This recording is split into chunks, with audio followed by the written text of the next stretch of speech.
Cette vidéo fait partie d'une mini-série sur l'IA générative dans l'enseignement. Si vous n'avez pas vu les autres épisodes, cliquez sur le premier lien dans la description. Que vous le vouliez ou non, l'IA est déjà présente dans votre établissement. Vos étudiants se sont appropriés cet outil et certains l'utilisent déjà quotidiennement. L'enjeu est de faire en sorte qu'ils l'utilisent de la bonne manière, dans un cadre éthique et défini. Aujourd'hui, la génération par IA, c'est un peu une épée à double tranchant. D'un côté, on a certains étudiants qui l'utilisent pour progresser, pour mieux comprendre ou pour améliorer leur travail. De l'autre, il y a ceux qui préfèrent contourner l'apprentissage et qui demandent très clairement à l'IA de faire tout le travail à leur place. Face à cette situation, la plupart des étudiants sont un peu perdus sur ce qu'ils ont droit de faire ou pas avec l'IA. Normal, le sujet est complexe.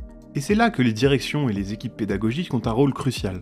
Votre mission, si vous l'acceptez, est de définir les règles du jeu et de les communiquer à tous pour établir un cadre commun sur l'utilisation de l'IA.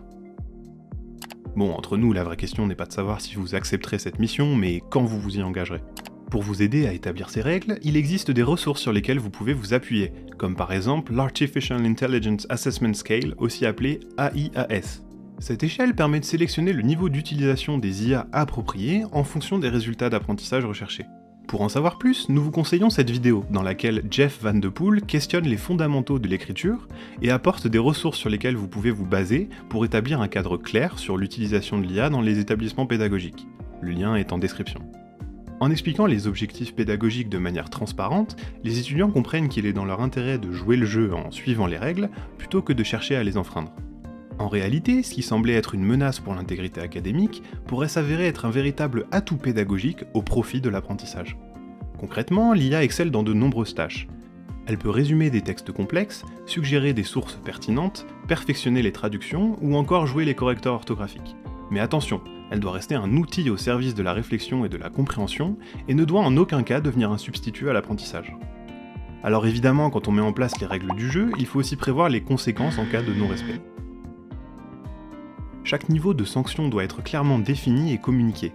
Les conséquences peuvent aller du simple rappel à l'ordre ou d'un examen complémentaire pour valider que les compétences ont été assimilées, jusqu'à l'exclusion définitive de l'établissement ou l'annulation du diplôme. De cette manière, la démarche est transparente, et chaque étudiant connaît les règles du jeu et sait exactement à quoi s'attendre s'il décide de les enfreindre. Pour ça, il faut donc que les équipes pédagogiques connaissent les enjeux de l'IA et qu'elles soient en mesure d'encadrer et d'éduquer leurs étudiants. En résumé, elles doivent elles-mêmes être formées pour former.